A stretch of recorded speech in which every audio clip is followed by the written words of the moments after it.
many of you may know. If you don't, then I am Star Panda.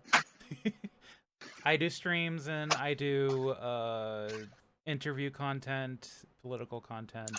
I just do whatever on my YouTube channel. But yeah, Gayfesh. I'm Gayfesh. I do media review streams and game streams on YouTube. I also do deranged rant posting on Twitter, and I talk about Star Trek on Blue Sky. Yeah, that's about it. And Hi, I'm Dizzy. Most people know me as Mix Dizzy or MX Dizzy, which is my handle on some platforms until I got kicked off of Twitter. Anyway, I am a semi-professional illustrator and art college dropout.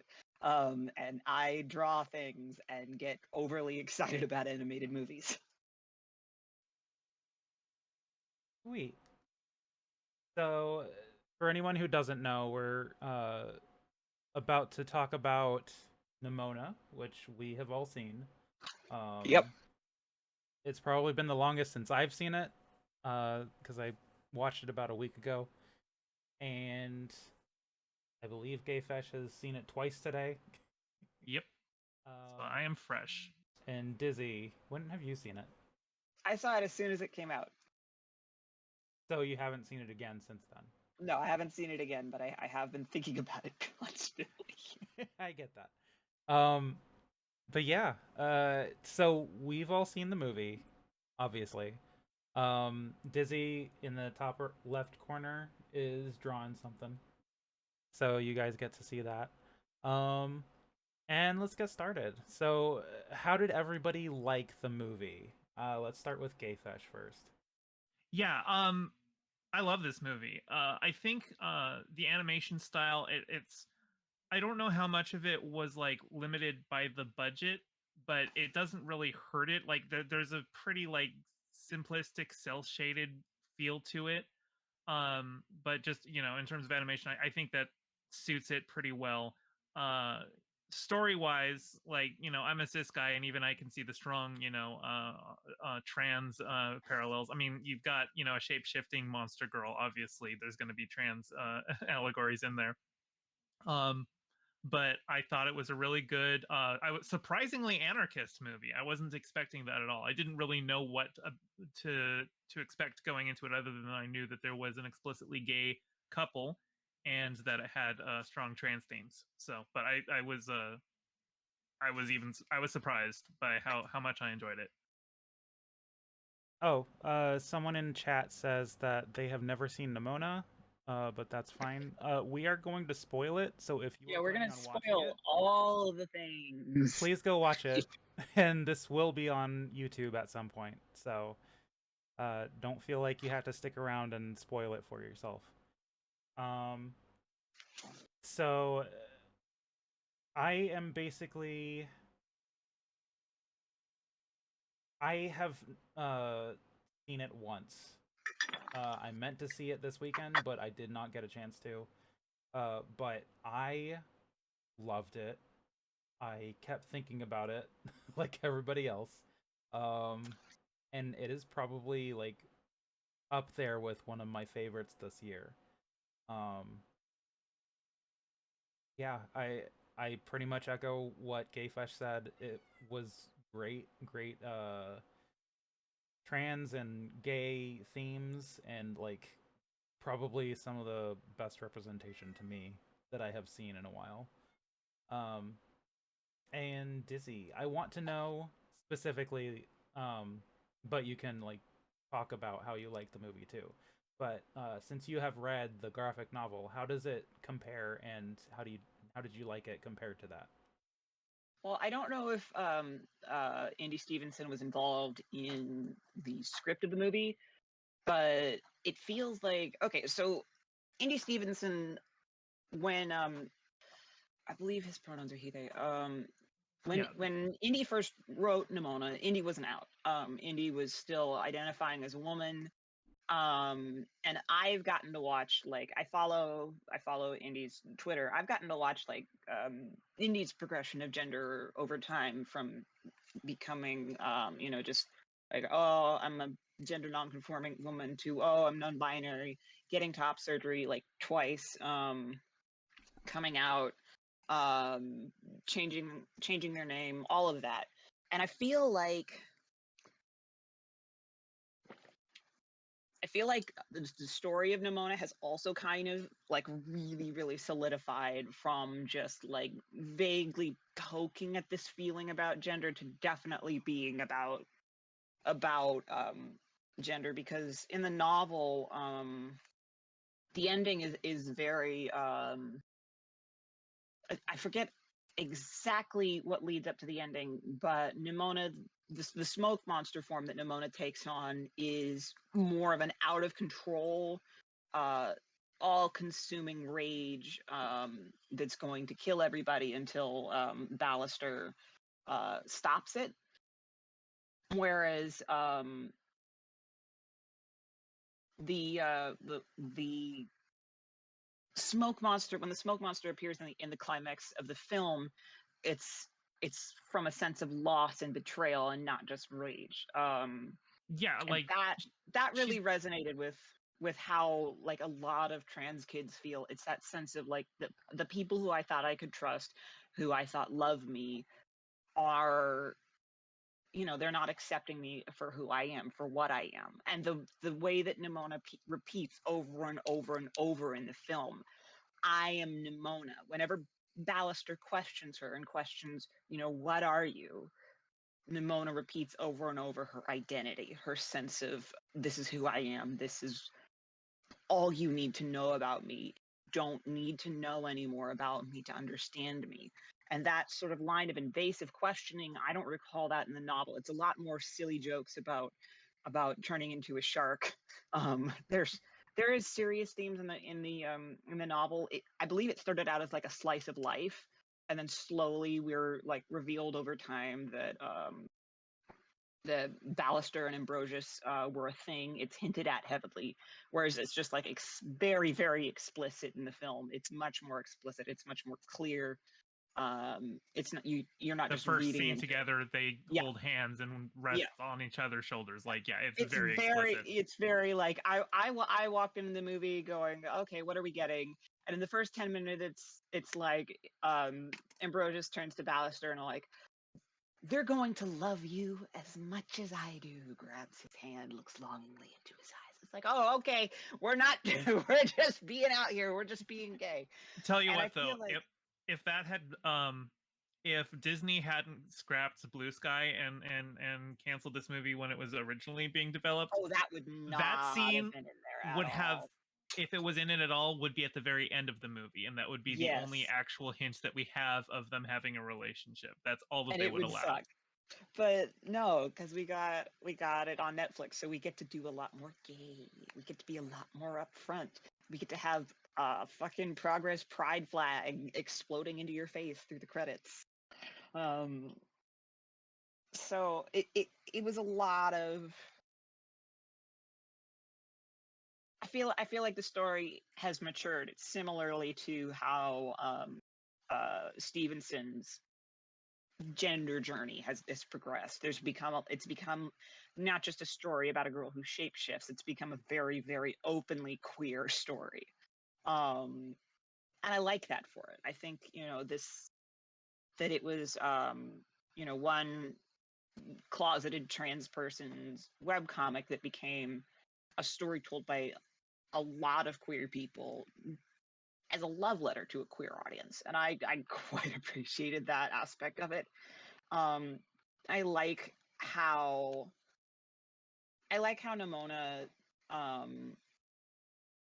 handles just the amount of, oh, we're going to be given ignorant questions again and again and again and called a monster and a danger to children and blah blah blah blah blah blah blah, when that's not it's a bigoted reading. The film is very clear in how it establishes that Nimona is very tired of hearing this, just exhausted from hearing all of this constant bigoted opinion, and she does not hold back when Ballister is being a bigoted dick. She basically tells him to his face, I'm very, very tired of hearing these insensitive, small-minded questions like, where did I come from? Well, and like the way the word monster is treated, she reacts to it like it's a slur. Yes. And actually, that was one thing I wanted to point out at the end when she goes full kaiju on the city. I noticed how, like, she has just a very ultimate goal of basically just, she at that point she's suicidal, Yeah. and the only times she's lashing out, she's not like just attacking random people. She like sees a billboard for a game where kids are like a board game where kids are killing monsters, and so it's just one of those microaggressions, like, oh, you see a movie from the 90s where it turns out that the villain is trans, and Ace Ventura makes a joke about it, and you just break the TV. Like, it's Yeah. one of those kind of a things. And like, considering that Nimona is 1,000 years old or possibly more, um, and is so jaded, it makes me think of how a lot of trans people, when they first come out, they're very Dylan Mulvaney. They're, Mm-hmm. very bright and chipper and cheery, and they haven't been beaten down by the realities of transphobia yet. Yep. And so, like, the elder queers that I know, the older trans people that I know, are bitter and jaded and mean, and it's because they have to be to survive. And so Nimona is that, like, Nimona has embraced the idea of being the villain. Like, she I have to. explicitly seeks out Ballister because she's like, oh, you're a villain, I want to be your sidekick. I think one of the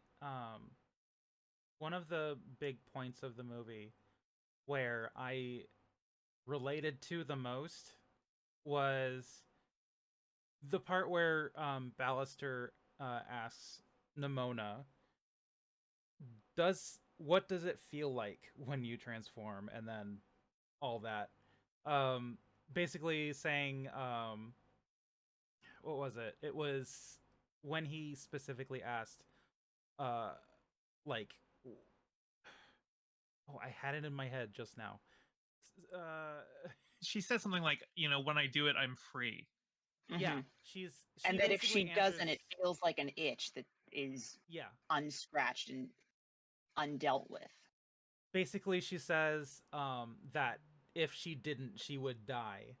And is like, you're so gullible and all that, which she does a lot. Well, she goes, I wouldn't die, but I wouldn't be living. I sure wouldn't be living. And that resonated with me so much because, like, I think every kind of binary trans person feels that way, And I'm not even binary, and I felt that way. Yeah. I had like, I've talked before about some experience that I've had with self-harm that I won't go into detail with. But that I was going through that because my my experience with Christianity was pushing binaries onto me that did not feel comfortable, that did not feel like me. And I was looking into a lot of aspects of Christianity that were saying, women must be this, women must be that. I believed really strongly in my faith at the time. And I felt like I was being pushed into a position that I did not want to fill, that I did not want to live as. And I remember, taking all of my femme clothes, dressing the way that I was told I was supposed to, and then just breaking down in my room into a puddle and crying and going, I don't want to live this. I don't want to have to be this person. This is horrible. And not having the words for it.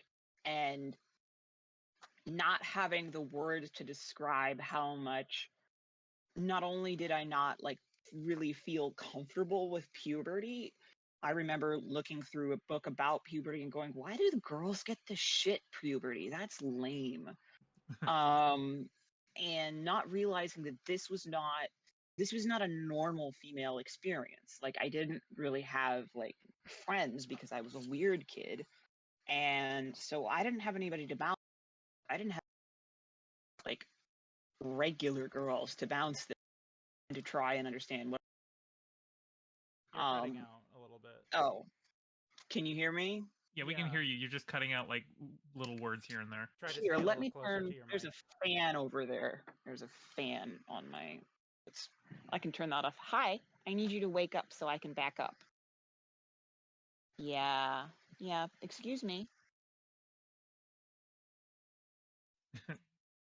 She sleeps with her back right on the back wheelchair.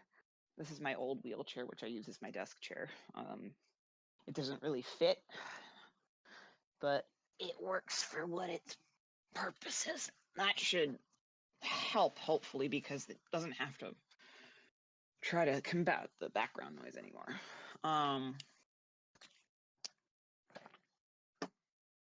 But I had no idea that this wasn't normal, that this wasn't how everybody felt. And I had nobody who was able to tell me about this other than, I had Christian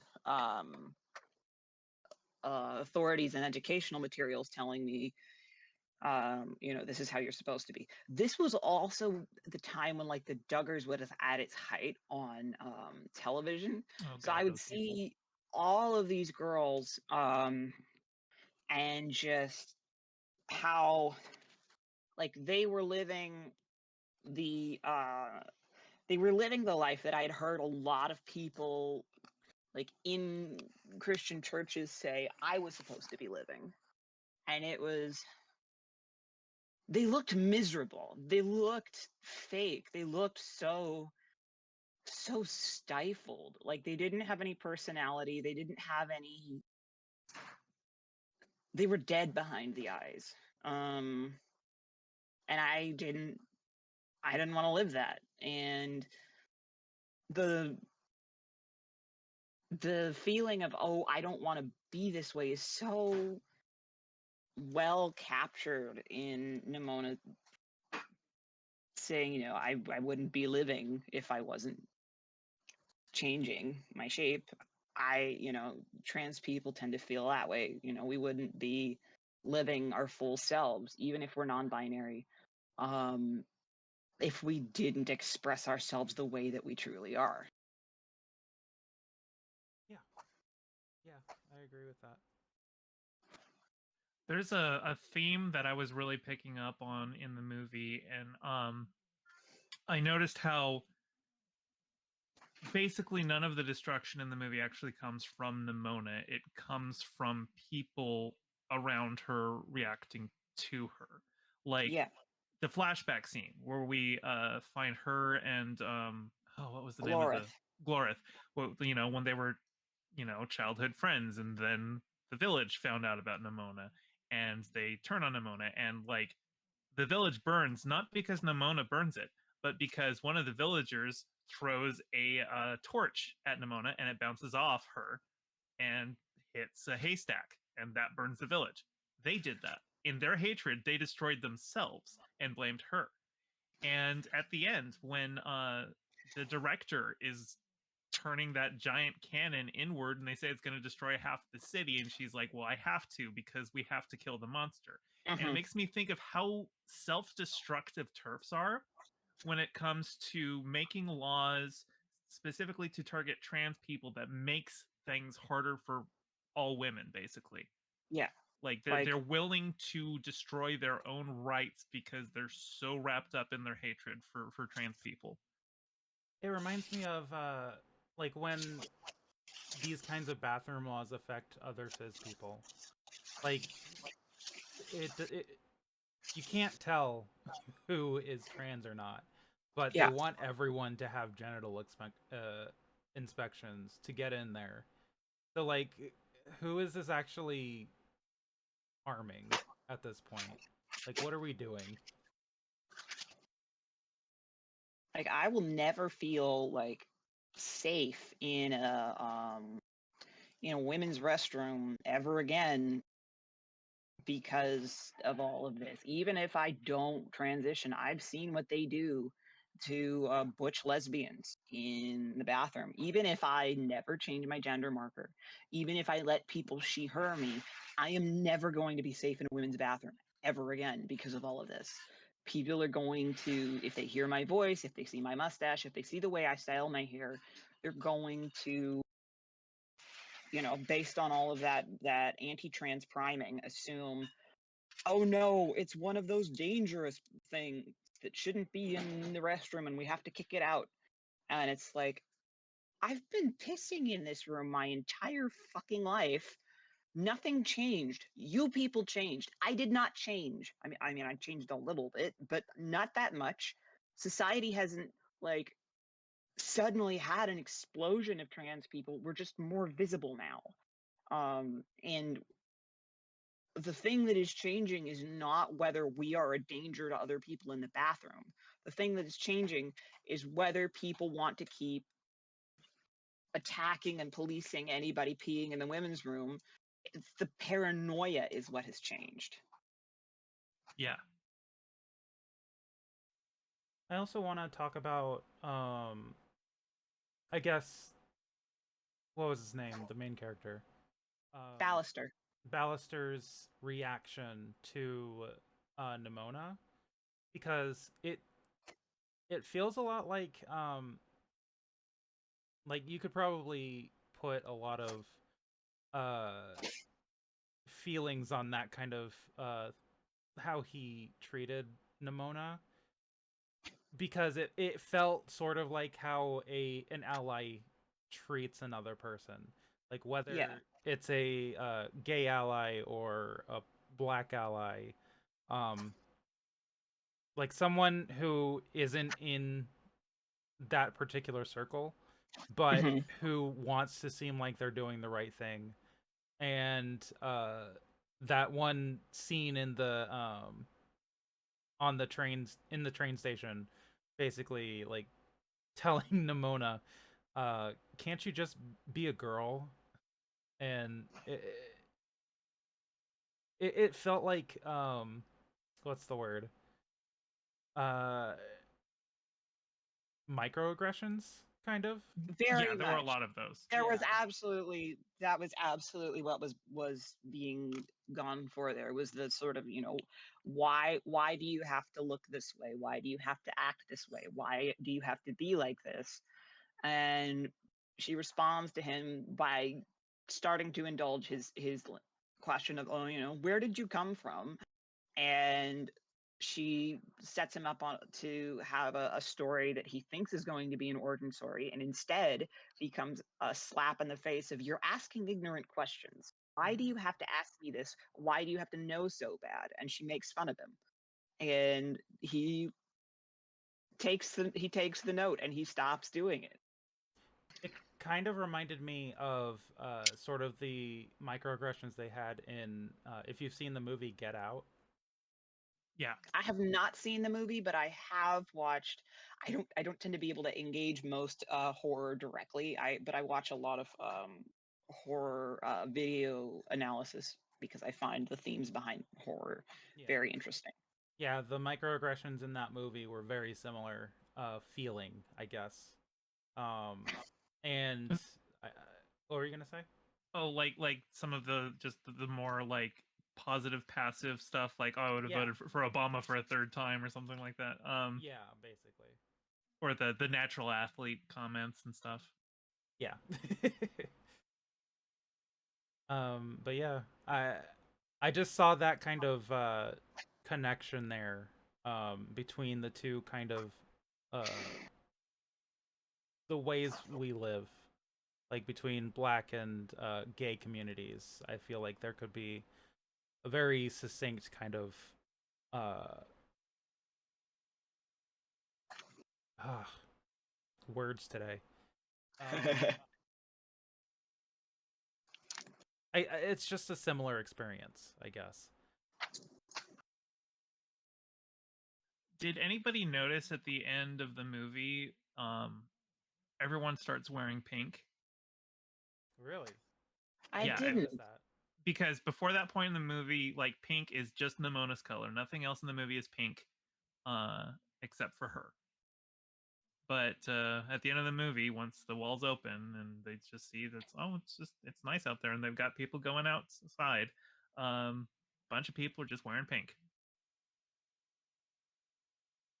I will have to watch that again. I did remember that there was a lot of memorials up for her, and a way that people were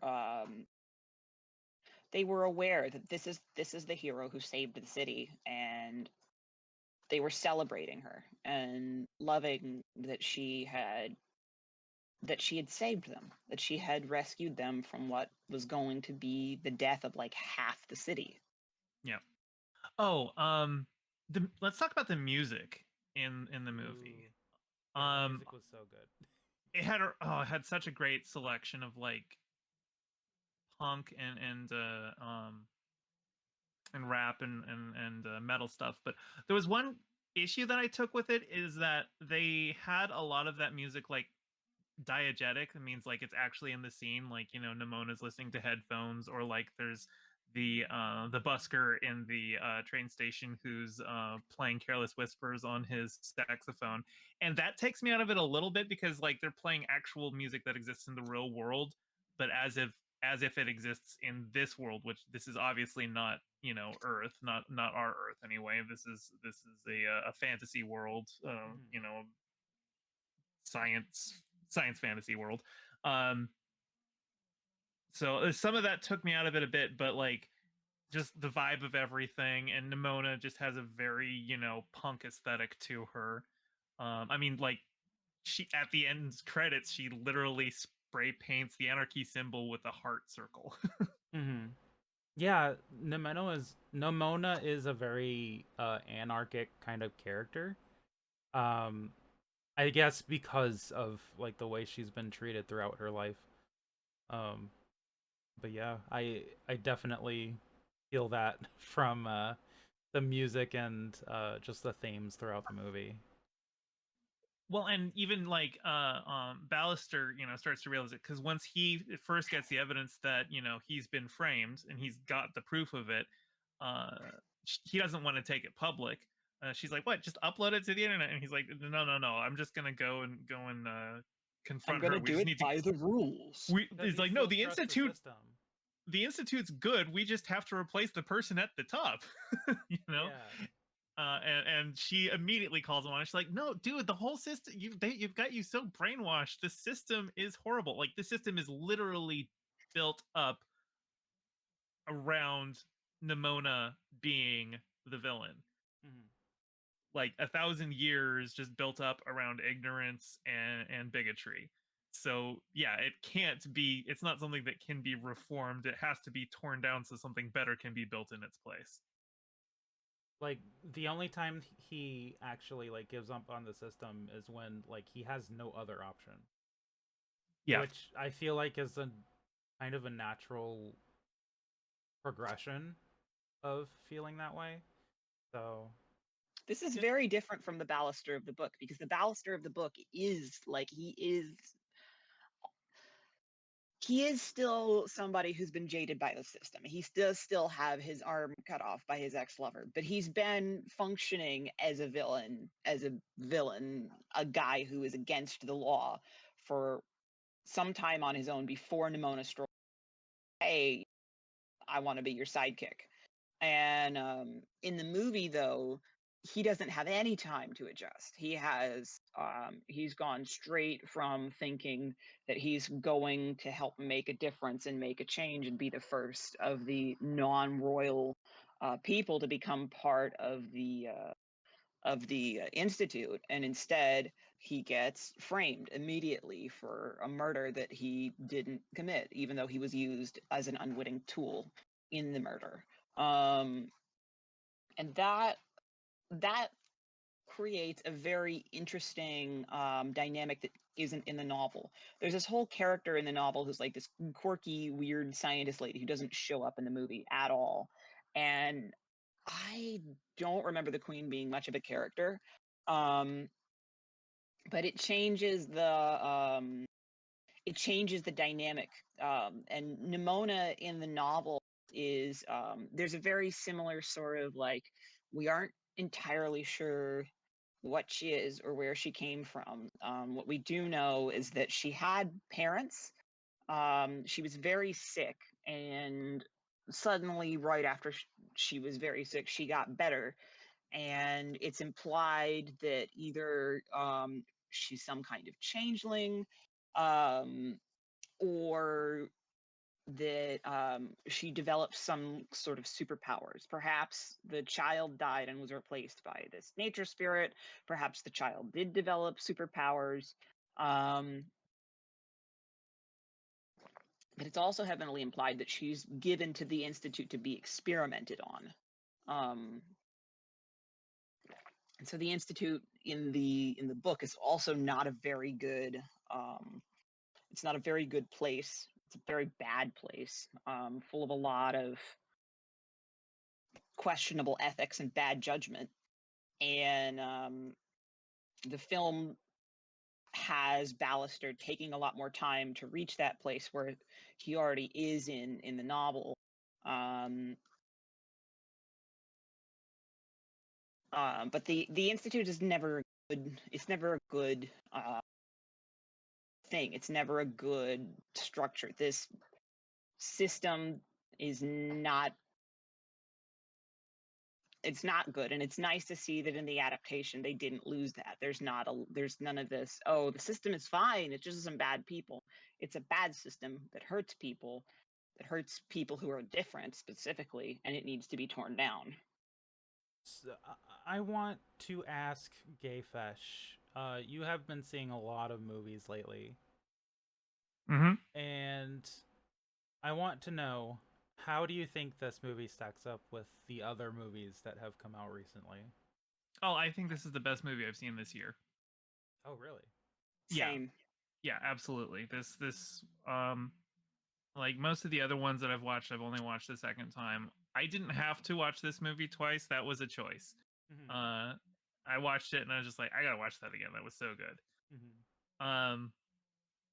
Yeah, no, I think the themes are very strong.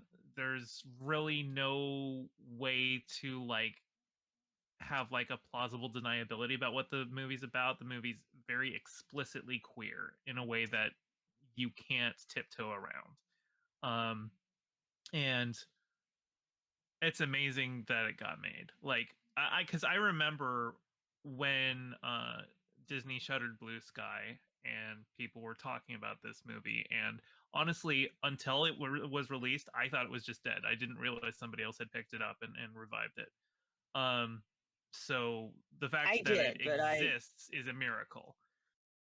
yeah, You've probably I been did. following it since like the graphic novel days. Yeah, I mean, oh God, I remember being a teen and getting into graphic novels and just really starting to like get excited about the idea of um, sequential art as a storytelling medium.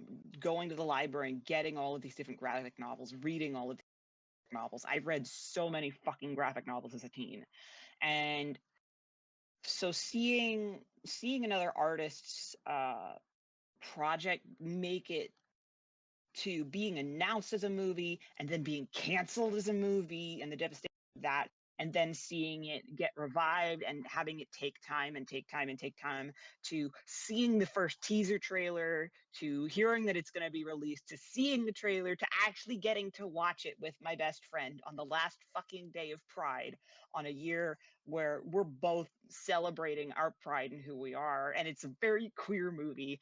And also, as an autistic person, the original sort of reading that you could read into that is, your child got sick when they were a toddler and then suddenly changed and was different, and so you sent them away because they had problems. That's another reading that I think is very valuable, especially with the overlap in neurodivergence and queerness. Well, I mean, isn't the changeling myth, like, don't people think that like the whole Yes. myth about the changelings started around just autistic kids? Yes, we're pretty sure that's where the myth comes from. Hmm. And it's, it sucks. It sucks to be so radically different minded of a person that even though you look like everybody else, you're so different that the only way anybody has to explain to you is that you're some sort of devil spawn that was left in the middle of the night where the real you is taken. And it just that's crushing, that idea is crushing. And to have that narrative around like when the vaccines cause autism, that's just the modern changeling myth. It's the idea, oh, something happened to my perfect child and now they're a mess and they need to be fixed because they're broken, instead of the child just inherently being different and loving them for who they are. I got lucky. My mom didn't treat me weird. She didn't want me to get diagnosed. She didn't want to label me. She just wanted me to be who I was, even if I was a weird and difficult kid. She put a lot of energy into letting me be the person that I was, even if it meant, buying clothes that weren't for my gender, or letting me go catch bugs. She would drive me places. I would say, Mama, go catch frogs. And she would drive me to a pond and I would just spend hours like catching frogs. I didn't have friends, but I had a lot of support from my mother. And I have, it's complicated to talk about this because I also have religious trauma from things that my mother subjected me to and churches that she subjected me to. But she was also subjected to that. So it's, there will be people who want to be more angry at their parents. I am not one of those people, even though I acknowledge that, my upbringing had problems. Those are problems for me to deal with in like my private time and therapy and all that. I'm sorry, I made it awkward. You're fine. No, that's why we have you here. One thing that I caught on the second viewing is that the story that she tells Ballister, that just leads into a joke scene. about him in the train scene. About the she girl talks in the about wishing well. Yeah, well, she talks about how she was seeing the fishes and the birds and running with the deer. And then when we go to the flashback, and this isn't something I caught on the first viewing, but I caught it once she was telling that thing, because in the flashback we see her trying to be a bird with the other birds, and the birds reject her, and then she tries to be a fish with the other fish, and the fish reject her. I noticed she that tries to be a too. deer with the other deer, and the deer reject her. So she's still, even though the story is she's hand waving it and using it as a joke against Ballister, like she's still got her truth in there. Yeah, And it wasn't a complete lie. Yeah, it was like using the truth to like poke fun at him. Mm-hmm. And God, the whole that whole montage with her and I can't remember Glorith. Yeah, Glorith. The way that like she briefly changes for Glorith to get the apple, and it's like a a testing the waters. You're close to a friend, you let them in, or like you come out to them, and like there's an anticipation on her face, like I just took a big risk and I don't know where this is gonna go. And then you get the acceptance, and like all of the kids in this movie, like a bunch of them, the fear that they show for Nimona is because the entire society is built around the concept of we built this big wall, we're afraid of monsters bad. And oh my god, why can I not remember blonde bitch's name? Glorith. It's gonna keep, it's a stupid name. I'm just writing it in chat so that I can see it. Okay. She doesn't exist. She doesn't exist in the novel either. She's like a total invention of the novel. What's funny too is that Ambrosius does not look the way that he does in the novel. They basically they copied Ambrosius's character from the novel and turned that into Glorith. He's a fucking fancy hair pretty boy in the novel, and I was mildly disappointed that they gave him a undercut size. Where's Well, his he's pretty still a pretty hair? boy in the He's movie. still pretty boy. He very pretty boy. But going back to Glorith, and like, she doesn't see that there's anything quote unquote wrong with Nimona until the villagers react, and her mom whispers to her, is like, no, she's a monster, she's bad. Mm-hmm.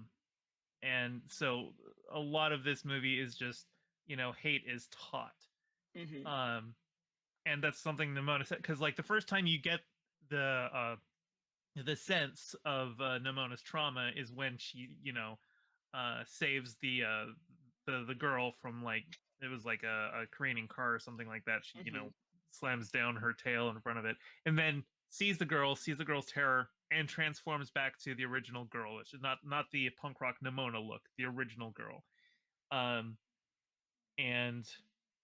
then she's just like, children who are just taught to um drive a sword through the heart of anything different. And it's very important that she says they're taught, like, that it's not something innate to children, that children don't just innately hate other things. They don't Yeah. know that monsters are something to be feared in the way that Nimona is presented as a monster. That has to be taught, because the things that Nimona does, and she doesn't turn into anything monstrous in those flashbacks. She turns into just animals. I mean, most of the things she turns into the movie are just animals. Um, there's nothing particularly scary about it, other than she has a power that people don't understand. Yeah. Mhm. The other thing that really that I resonated too is that little bitty Nimona, like most every trans mask kid I have ever met in family photos. It's like, no, mom, don't do my hair. I hate having my hair done. No, mom, I don't want to wear the pretty dresses. Let me wear rough and tumble clothes. No, mom, let me just be me. And that that made me feel seen. Like, that's going to be a very, very specific and unique experience, but that did make me feel seen. It made me feel good about myself. It's like, oh, she looks like baby me.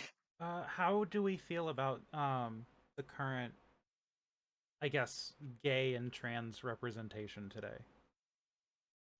In media, in animated media, in animated movies, I have thoughts on all of those.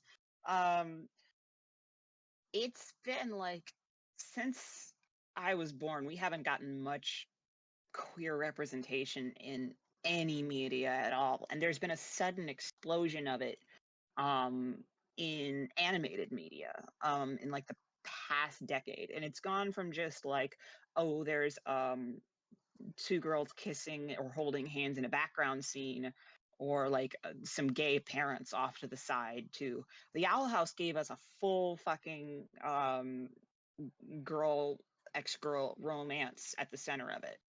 And Well, and we're starting to see isn't hmm, She-Ra that too. That too. that's Andy's show, right? Like, Andy Yeah. show around that, yeah. Yeah. And I mean, not just Indy, but a lot of other people were involved in that, and we got to see. We've now seen like two sapphic romances in cartoons, and the fact we got one from Disney was incredible. I have so much respect for Dana Terrace and the team of the Owl House for getting that to happen.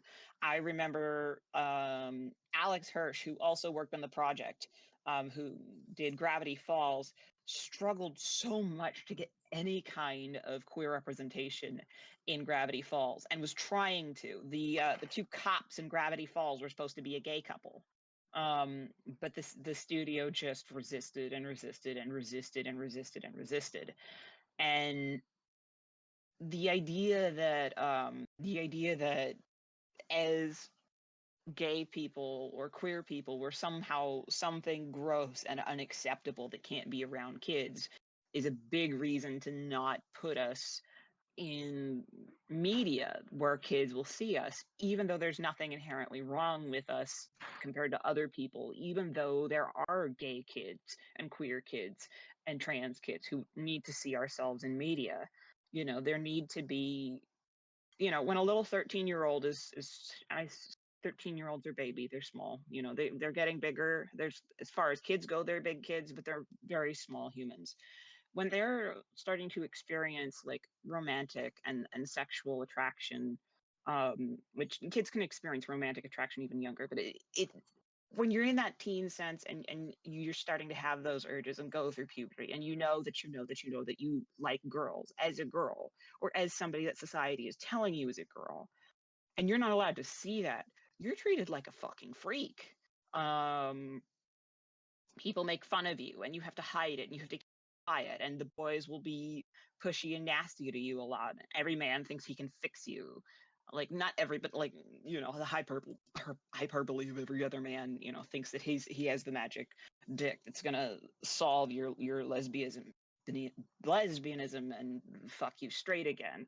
And it's that level of just, and people think that this is something unacceptable to show kids, despite all manner of like raunchy things being in media, despite all manner of sexuality being in our world.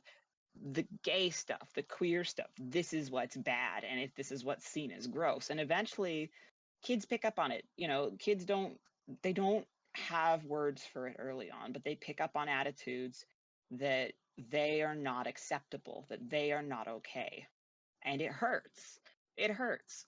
And I know this happens to like little black kids too. I remember like way back when, like a decade ago, I was watching something, I'm not exactly sure what, but it was a study where little kids were shown pictures of dolls, or actual dolls, and asked which is the good doll and which is the bad doll. And even little black kids would point to the black doll and say she's bad. And it was just Oof. the idea that we teach kids to hate people who are different, but not just people who are different. We teach kids who are like that to hate themselves is horrible. It's horrible. And the pain that we're inflicting on generation after generation of children with this awful, fucked up idea of representation is not minor. It's not a small issue that for most of my lifetime all the Disney princesses were white. So a lot of people will get mad at animated media for being too woke, and not remember that, bitch, that isn't for you. That's not fucking for you. If you don't like a piece of media, it's not this way because some grown ass adult, especially a grown ass man, when we're talking about media that panders to like AFAB people. Like, when this is not a criticism, but one interesting thing I noticed was comparing the reactions of people had to Ruby Gillman based on whether they were AMAB or AFAB. I didn't see any trans women commenting, but I know that like a lot of AFAB folks were pretty excited, like, oh cool, we're getting another coming of age story for a girl movie with fantasy and magic, because we've all known this sense of like AFAB upbringing where we're not allowed this fantasy. We're not allowed to be having this heroic fantasy where we're the magical superpowered person who gets to save the day. That's almost always a fantasy for boys. Fantasies for girls tend to be a lot more centered on romance. And to have a fantasy that she gets the boy that she likes, the boy that she likes is interested in her, she gets to have magical superpowers. This is going to be huge for a generation of girls who are going to get to grow up on this and be excited about it. And I think there's a lot of adults who grew up as girls or being assigned girls who saw just the importance of that in the film. And I think there's aspects to that like people often miss. Like I remember, I forget which film Disney put out, but there was a film that had a black girl lead, and it was it had a lot of black celebrities. It had something to do with time travel, and space-time, but most of the reviews of A Wrinkle in Time. Yes, that one. The reviews for it that said it was bad generally came from middle-aged white guys. And I remember reading articles talking about the criticism of how film criticism is often heavily skewing white, cis, het, male, and older, and we don't get a lot of voices from people who aren't that way to be able to talk about what's important in a film to them. So the history of great film is often skewed through a lens that is cis, het, white, and male, and abled, and blah blah blah blah blah. All of the hegemonies. Yeah, all of the hegemonies, and we don't get to see a story where a girl has to deal with issues that are symbolic of puberty, issues that are symbolic of hiding a marginalized identity or anything like that. And so when Turning Red and Ruby Gillman, two very similar movies, can come out back to back, people are like, oh, well, one copied the other. Oh, blah, blah, blah, blah, blah. I did make a thumbnail for my Ruby Gillman review where I take the Turning Red logo and I cross out red and put into a Kraken. Yeah. It's as a casual joke, not a problem. But I think a lot of people don't realize how important this is, how important this change is, that two very similar movies can come out back to back. And we can joke about how similar they all are, but every film is when every film is pandering to hegemonic identity, people don't notice the similarities there because it's the default. It's when you change the default that people think, oh, this is getting repetitive, oh, this is getting redundant. And it's like, no, it's actually not getting repetitive and redundant. It's getting repetitive and redundant. Comfort zone, oh, you're cutting out. It's not made for you, and that's fine. You don't have to like it. But one thing that was like, God, I love Star Wars, and I was really, really upset when when Star Wars Resistance came out, and it was just corny as fuck, and I couldn't stand watching it because it was the jokes and the humor were so juvenile. That's one that I'm just not gonna watch. Yeah, and I remember watching Star Wars Explained, who is my favorite Star Wars analysis channel. He and his wife, the guy and his wife, it started just as him, but he brought his wife on, and now the both of them do it. He was like, what I realized, it was either Star Wars Resistance or the really short Flash animated shorts that are like even for younger kids. He was like, this is not for me. This is not something that was made for me. This was made for much younger kids.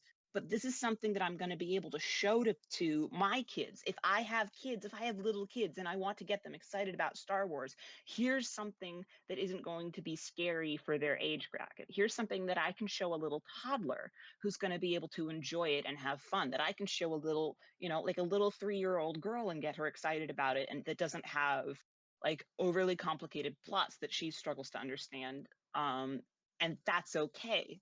And that mindset, I forget exactly when he made that video, but I needed to be told that. And that's now something that I repeat a lot, is that not every piece of media is made for you.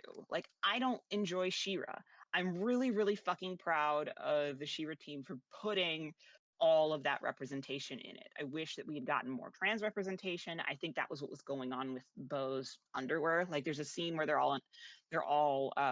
strip down to their underwear to either go in a hot tub or go swimming, and Bo has he has not only underwear on covering the hips like most everybody has, he also has some straps over his chest.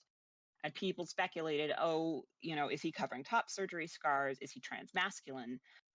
But we never got any, the closest thing we got to trans representation was Double Trouble, who is non-binary, but also a shapeshifter. So it's one of those, Yeah. I love non-binary shapeshifters, but non-binary shapeshifter it's been a trope for so long because the studios just let it pass. They're like, oh yeah, they can change into different shapes. Of course they will be acceptable to have this non-binary character. Just having a character just be non-binary. I think the first time we ever got that in any media was Steven Universe Future when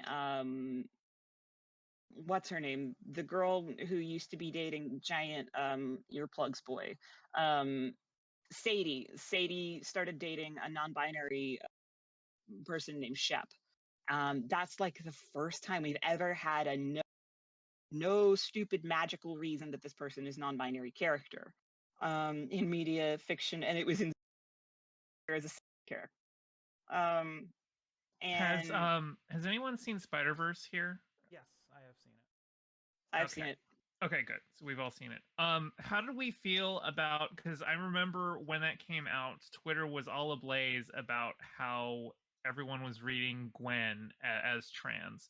And as the only cis person on the panel, when I went and saw the movie, I went in with like already having seen people talking about it and like screenshots of the particular scene where, you know, she is confronting her father about what she's been hiding from him and how everything is just the trans flag colors.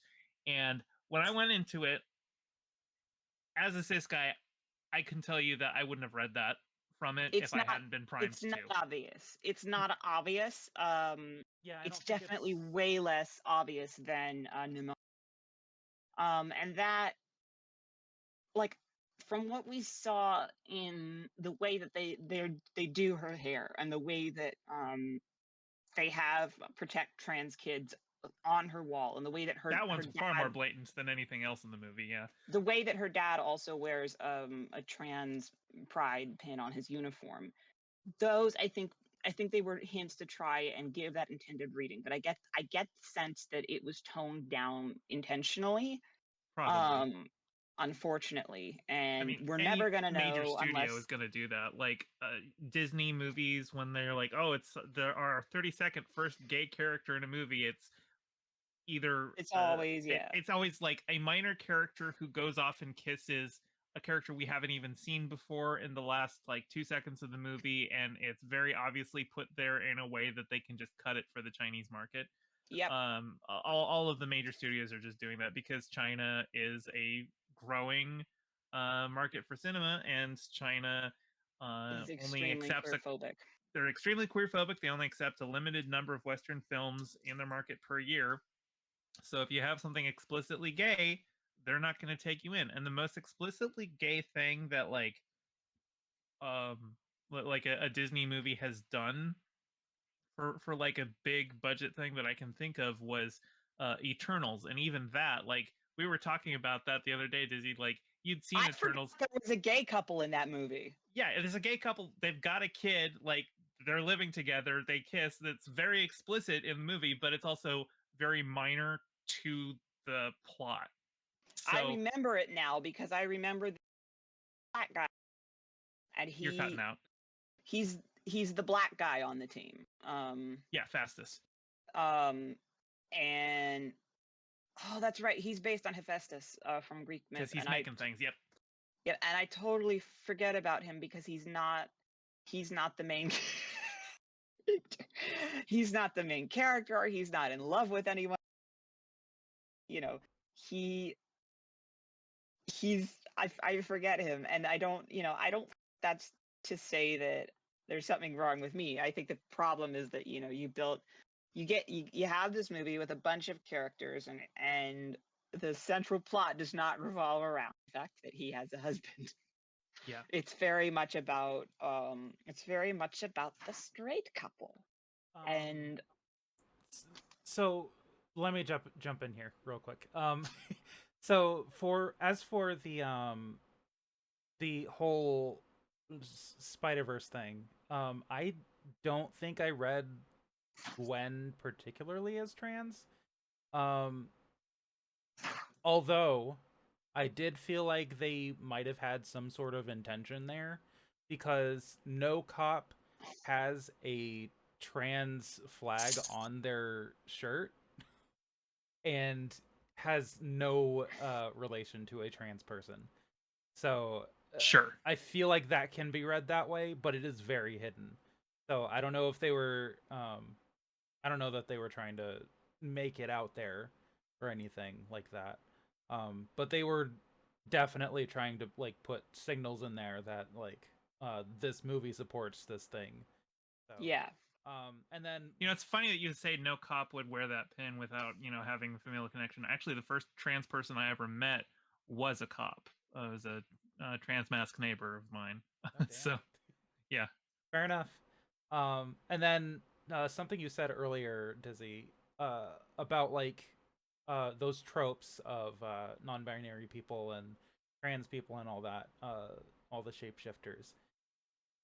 There's also a huge like trope for black superheroes that's been going on for a while, which is like any black superhero basically has electricity powers, all of them. I've noticed that. Yeah. I had an OC who was like that until I read that was a stereotype, and I was like, oh shit, no, we're changing this. Yeah, because the CW had Black Lightning. Miles has the Venom Strike. Yeah. Who else are we talking about here? I guess Black Panther doesn't explicitly have lightning powers, but he's got like that big kinetic energy blast from his Static suit. shock. Static shock. There you go. Black Lightning was originally supposed to be in I think Super Friends or something like that, and they made like this I guess this OC that was supposed to be Black Lightning, but like it was something else because they couldn't get the rights or something. And that's another black electric power superhero. And of course Storm. Like, yeah, gotta go with Storm. the classics. There's just a lot of them, and I think the only one that I don't see as like just plainly electric powers was the one from The Incredibles. Frozone. Yeah. Frozone, yeah. He has freezing powers, not electric powers, but like that's one out of how many? So, yeah, the tropes go on throughout like the industry and all that. I wonder like if what's up with that? Like they made Electro black in the that's right, they did. In the Andrew Garfield movies. It's because I actually watched a video on this, and it explained that they really needed a black superhero for representation, so they made Black Lightning. The next thing that happened was not Cartoon Network, Hanna-Barbera wanted to make like a superhero team or something, and wanted to use Black Lightning. They decided not to use Black Lightning because they didn't want to give residuals to the person who created Black Lightning. So basically they decided capitalism. We're gonna make our own, and you're not gonna do anything about that. And then later on, someone else made Static Shock, and his hero was going to be Black Lightning. They still didn't want to give residuals to the person who created Black Lightning, so they made another one with electric powers. So it's just we like this guy with electric powers, but we don't want to pay creators. Yes, exactly. It's oh god. The fact that the joke is true. It's capitalism. Everything bad ever is capitalism. Well, I also wonder too if there might be like a way that like say you want to make a black superhero that doesn't like rely on like negative stereotypical tropes of black people, because if you just make him the muscle, well, like, that's kind of like, black people as big brutes. That's, a very classic stereotype. And so like even though you've got Luke Cage and people like that, like maybe it was lightning power, that's not something, that's not like heightened abilities, that's something fantastical, so that's something that we could give to anybody, so let's do the black character with lightning powers. And then they just kept doing it. Sorry, my dog started barking outside. I heard it. I'm the only person here without a dog, but my cat tried to kill me the other day. Oh no. Oh yeah, you told us. I have to pee really bad now. I should pee before the stream. That's fine. I'm gonna be back. Okay. Okay, the cartoons will entertain stream while you're gone. Yes, the cartoons. Starsona says, "I want a team of black superheroes with lightning powers now."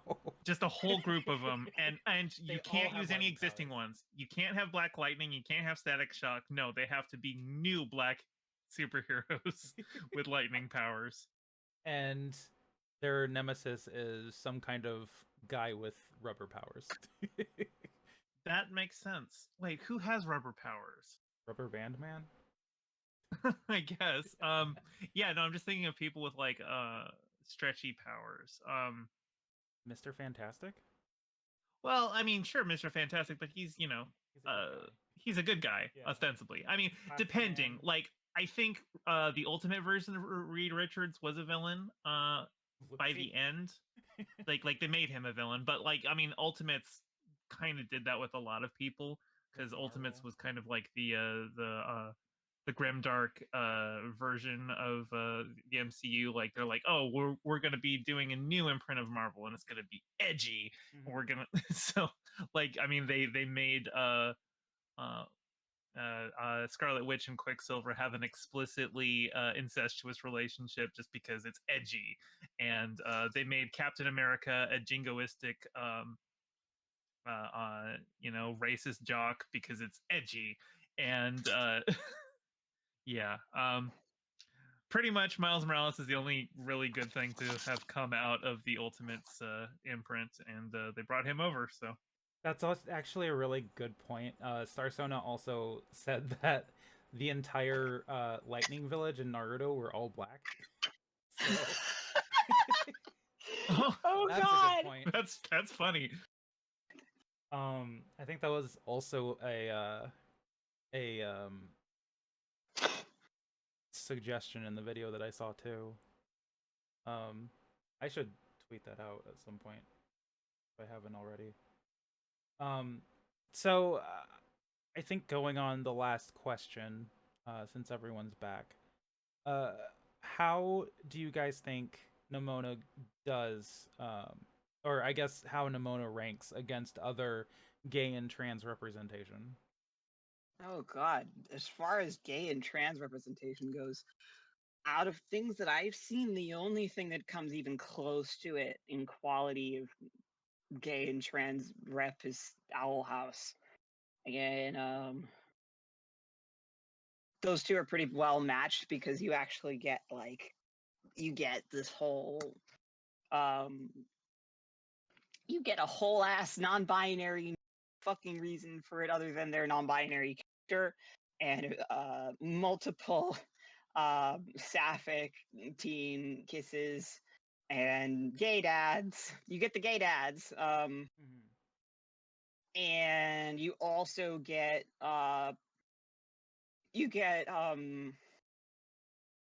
lots of hints that other people are gay. Um, it's very good in as far as representation goes. I would say that Shira is, but I I can't watch most of it because I find some of the writing really bad. I find some of the writing really bad, and the writing for is triggering as fuck. um, like I was talking to a friend about Shira last month, I think, and we were going on about it, and I wanted to talk about it, and I realized, oh wait, shit, no, I'm not going to be able to sleep tonight if we keep talking about this because this is triggering as fuck. We have to stop now, and I know my boundaries. Um, so we had to stop. People like it, but it's a very it's a mess. It's a mess. You have a very messy, very painful, very complicated, toxic lesbian love story through that. And it doesn't really get the end of it doesn't really resolve all the problems that the show has introduced between Catra and Adora before it sticks them together. And the show has had, you know, like some of my biggest complaints is that Catra is controlling, that Catra will hurt other people to get her way. And I didn't really like how the finale was. The reason that Adora does sacrifice herself is because Catra begs Adora not to. It's not that I have necessarily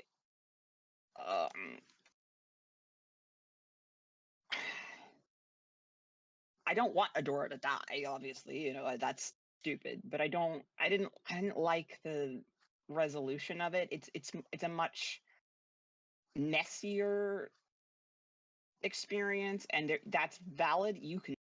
There's nothing wrong with that. Fuck Lily Orchard's whole, you know, how dare you make a codependent lesbian relationship? Oh, fuck you, bitch. I've been in a codependent lesbian relationship. Shut the fuck up. You know, don't even. It's okay to have messy queer art. It's okay to have messy queer art. I just didn't enjoy it as much because it's not escapism for me. It's Sure. it's traumatic. So for me, I tend to engage, and this is probably a fault of mine, but I tend to engage more with just general mainstream media. Like, you know, a lot of my stuff that I review is just like you know, Star Trek TV shows and Star Wars and MCU stuff. And so like I haven't seen Owl House. I don't watch a lot of TV in general, particularly animation. So I really don't have a good baseline of other like queer art in the same medium as Nimona. I saw. Oh, let me pull up chat again. Well, this is good. You and I are balancing each other out. I'm the animation live action nerd. But yeah, I saw Violet Deishi in chat says webcomics is extremely good trans rep.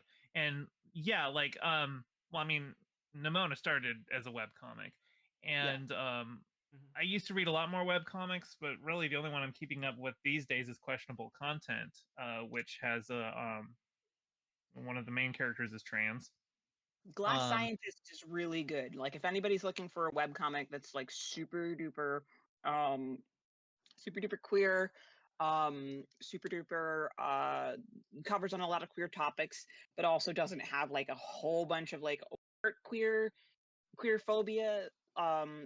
It has a lot of it lets the setting have more of it a metaphor through the demonization of rogue science, mad science, rogue science, same thing. Then it deals with like actual real world queer problems, even though they do get into some of it later.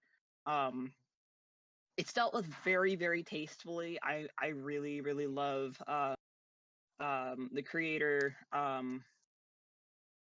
Fuck, I think they also came out. This is one of the things I love about transmasc creators, is that we start projects, and then we come out in the middle of our projects, and then we got to go, oh shit, now we got to alter our project. I'm lucky in that I've not published hardly any of my projects before. I mean, Celeste turned the creator trans. Like it just keeps happening. It's very you pour your heart and soul out, and then you realize, oh shit, now I understand why I'm writing this. I'm trans.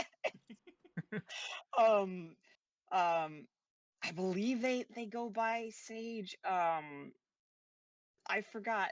You know, I'm good with names of characters in fiction, bad with names of real people. I will remember the name of your dog before I remember your name.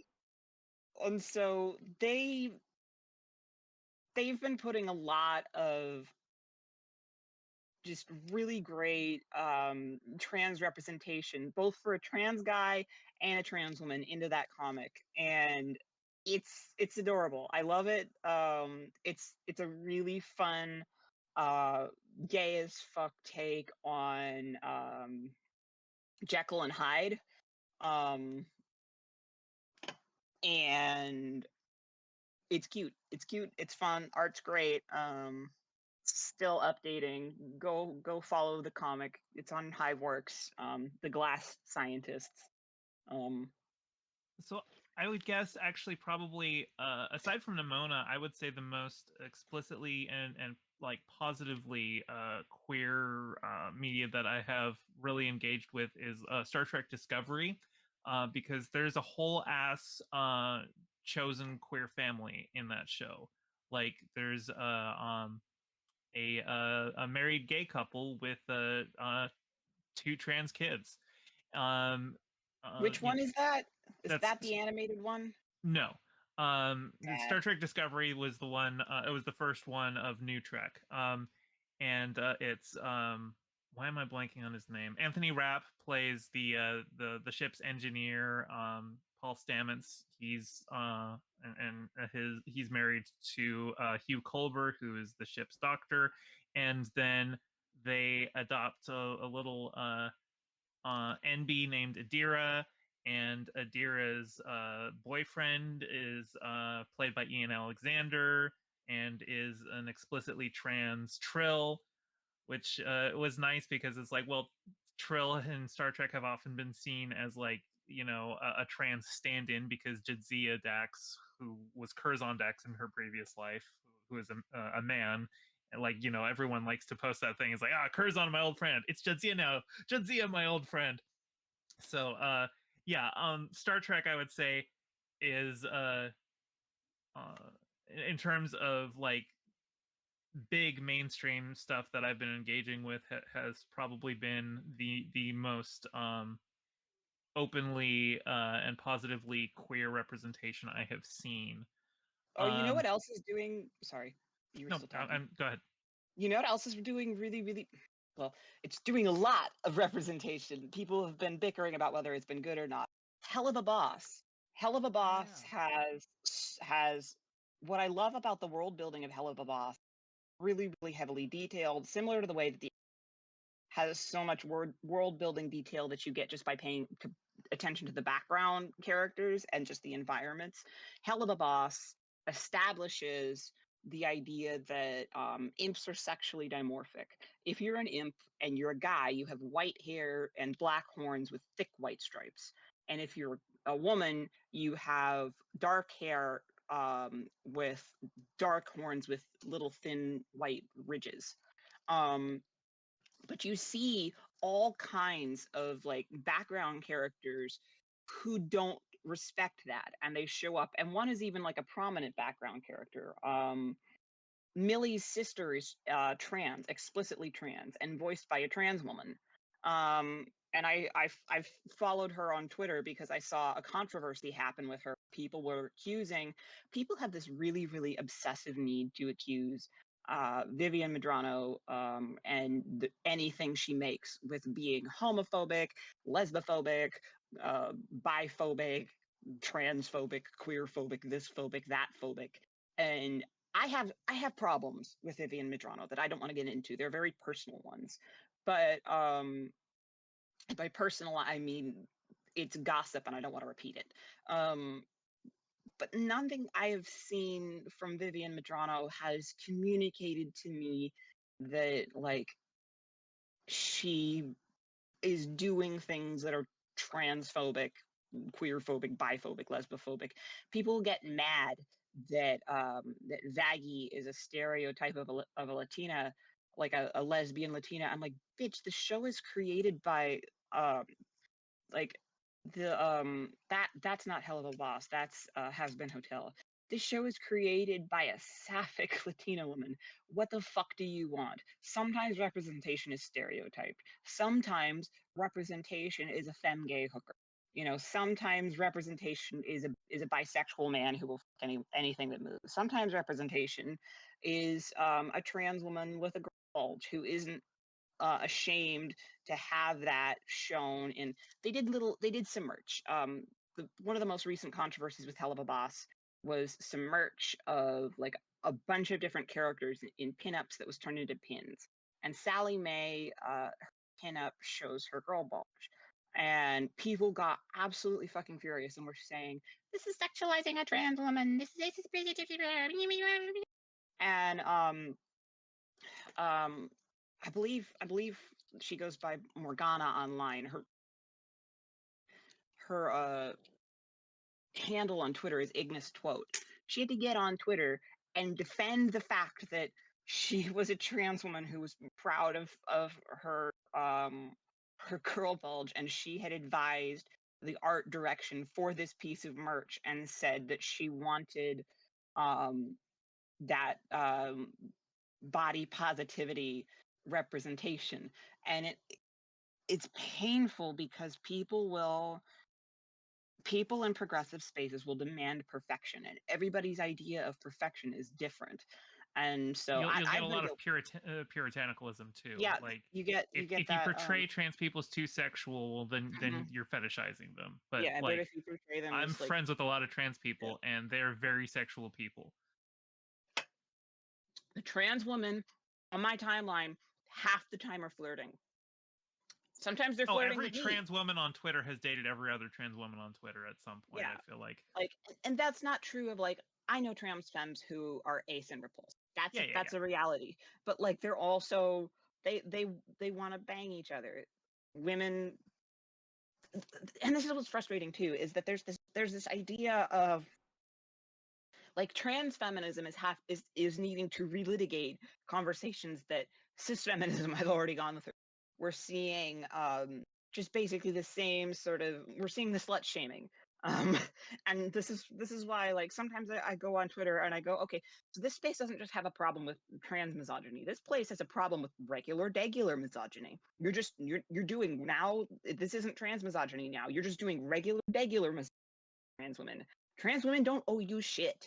Trans women don't owe you to not be super sexual. Trans women don't owe you to be sexual. Trans women don't owe you any of this. This women have been fighting for fucking my entire life to not be pressured to be hyper femme. So when a trans woman just wants to like throw her hair back in a ponytail, wear a lumberjack shirt, and sneakers to the bank, she doesn't owe you fucking shit because she's not trying to pass. My mom dresses that way, and my mom's a cis woman. You know, that this is a valid form of womanhood. And who the fuck am I to tell a trans woman she can't transition being like my mom? I'm not doing it. Fucking leave her alone. And that, you know, that bothers me. This is a whole other rant, getting off topic. This is why it's so hard to have representation, because everybody wants every little aspect of their identity to be represented. And if you see a character who is in your category of person and you don't feel like you identify with that character, you have so fucking little representation to latch on to that you will get mad at a character not matching your preferred type of representation, even though they're a perfectly fine character to have. Like, I used to hate Double Trouble with way more vehemence than I should have, because this is not a character that I felt represented me as a non-binary person. And then I realized that I was being a dick. And that, you know, as we've gotten more trans masculine and non-binary rep in cartoons, I've seen a lot more characters who I resonate with. I like Rain Whispers a lot. I resonate with Rain Whispers super well. And we're gonna get more characters. We're gonna get more trans representation in media. One thing we're missing right now a lot, that I will say, is that there are not enough trans feminine representations in media.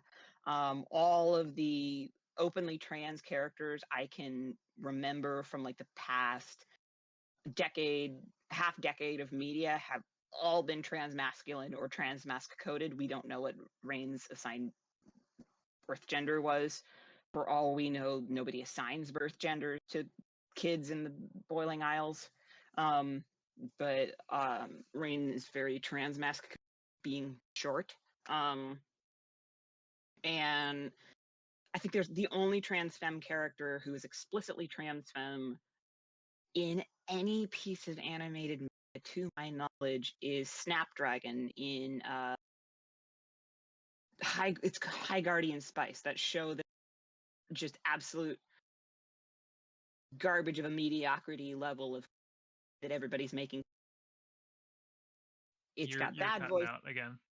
High Guardian Spice. High Guardian Spice is not a great show. It's got bad animation. It's got mediocre voice acting. It's got mediocre writing. It's just it's a very meh show, but it has trans characters in it, and people have lost their minds over the show because they wanted it to be perfect. They wanted it to be good because, again, like, we don't get a lot of representation, and this is like the only animated show with an explicitly trans femme character in Snapdragon, and it's sad that the only show right now that has a trans femme character, explicitly trans femme, is one of the worst animated shows quality wise. But trans creators also don't owe you shit. They should be allowed to make shitty art. If a trans creator wants to make a piece of art that's not very good, they don't owe you shit. And we shouldn't be holding trans people to higher standards when they make their art than other people. Oh no, it's a mess show. Well, we'll survive. One thing that's frustrating too, is that I think there was so much trans representation that was intended to be in She-Ra. I'm pretty sure Emma was meant to be a trans woman, and we didn't get that. We were gonna have a trans woman, and her butch lesbian girlfriend in Perfuma and Scorpia, and we don't really get it any more than just, which sucks because, oh well, thanks executive meddling. But stuff like that, we struggle to get any rep. So when we finally do get rep, like it's really good, like in the Owl, where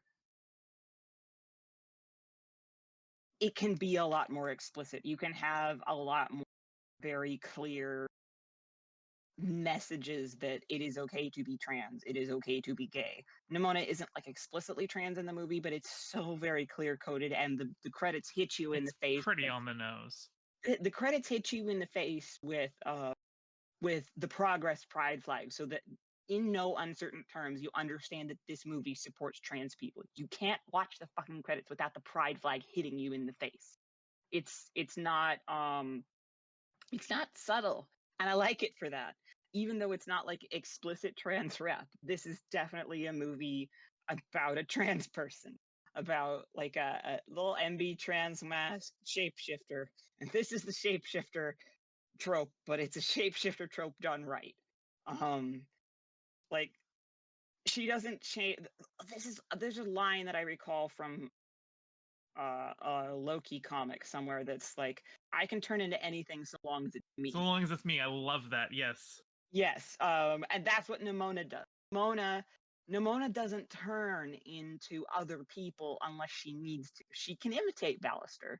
She can imitate the director, but she doesn't do it to self-express. She's always this pink critter. She's like species fluid.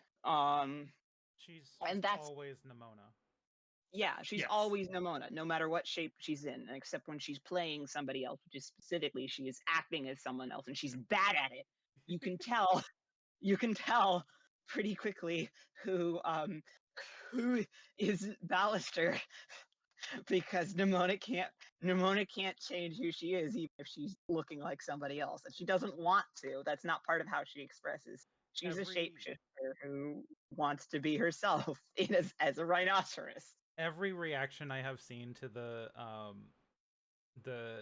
what's her face stabbing Ambrosius has been so confused, because like they don't say anything about it, and it looks like she actually stabs him. But yeah, I didn't really put it together until Ballister comes in. Like, even with the overacting, I was just like, this is a weird choice. Why are they killing him off in such a goofy way? And then Ballister comes in, I'm like, oh my god, I'm such an idiot. Why didn't I put it together? No, I figured it out. I figured it out a little bit sooner. That's right, Nimona. This is a bit of an aside, but you brought up Loki, and that was the comic run called Loki, Agent of Asgard, that had just a really funny scene where this doesn't have anything to do with it. I just want to bring it up because it was a funny scene from the comic where Thor is talking to Loki. And he's like, "Look, brother, I will do what I can to help you, but Midgard's laws are their laws, and you did create a most terrible slash upon their internet." And Loki goes, "Hack, brother! I hacked the internet. Although I have done the other thing too." Oh god, that's perfect. That's oh god, that's such a perfect joke. It's perfect.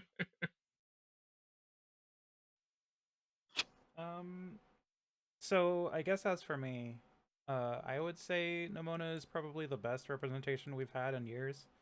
If like by a mile. Um, I think before that, probably the best gay or trans representation we've had. Um, as far as I can remember, is probably uh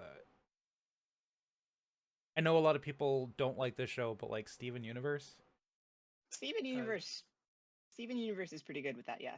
The genders are very fluid to me in Steven Universe, and they're very open with their sapphic kind of relationships. Um, and they don't really shy away from that.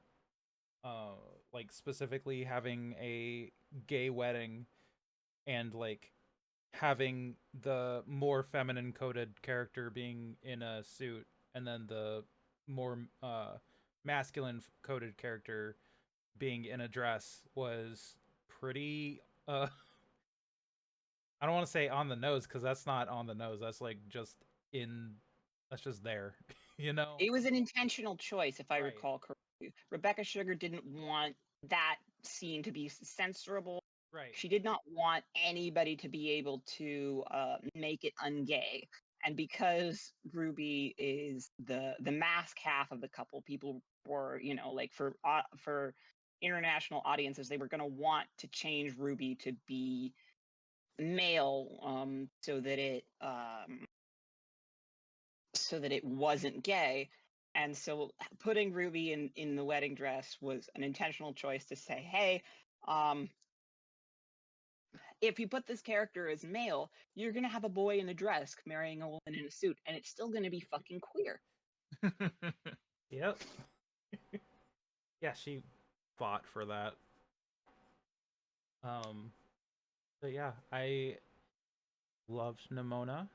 I'm pretty sure everyone on this, I guess, panel, loved Nimona, and Very much. yeah, I think we need more of this in the future. They better make Gwen explicitly trans in Beyond the Spider-Verse is all I'm saying. They gotta catch up. I would honestly love that if they did. Get on board, bitch. Yeah. I don't know if they're gonna do it though. Like, maybe they will if like everything calms down. But like, I think it was less of a chance at this point in time because of all the blowback from the really baby acting conservatives at this point. So yeah, we'll see. We'll see how it goes. Anything could happen. You know, we could all be dead.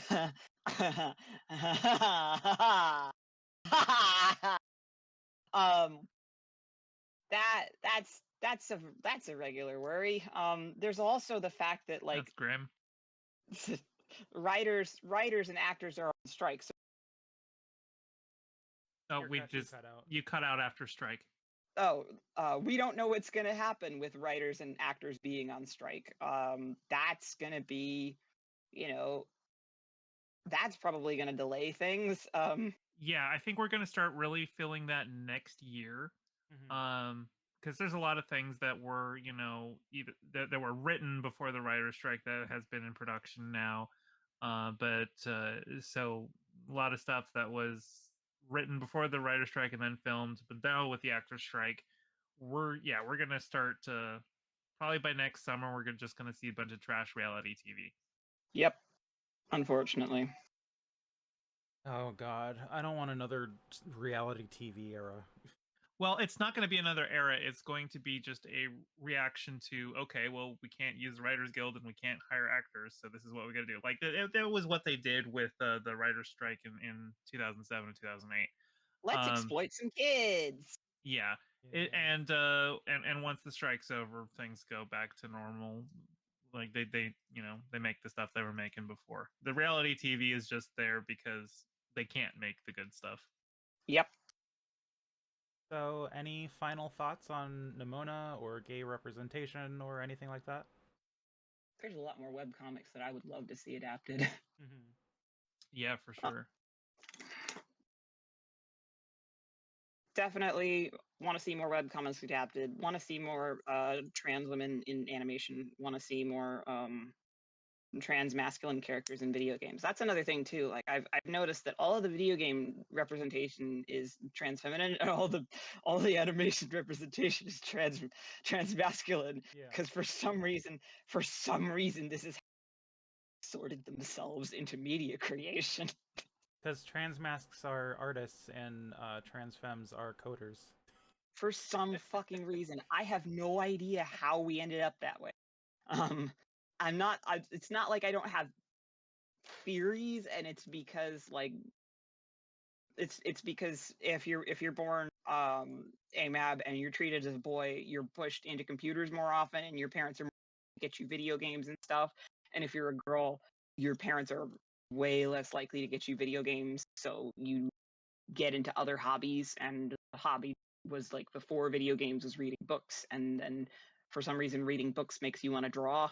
I don't know beyond that though. I don't know how we got here.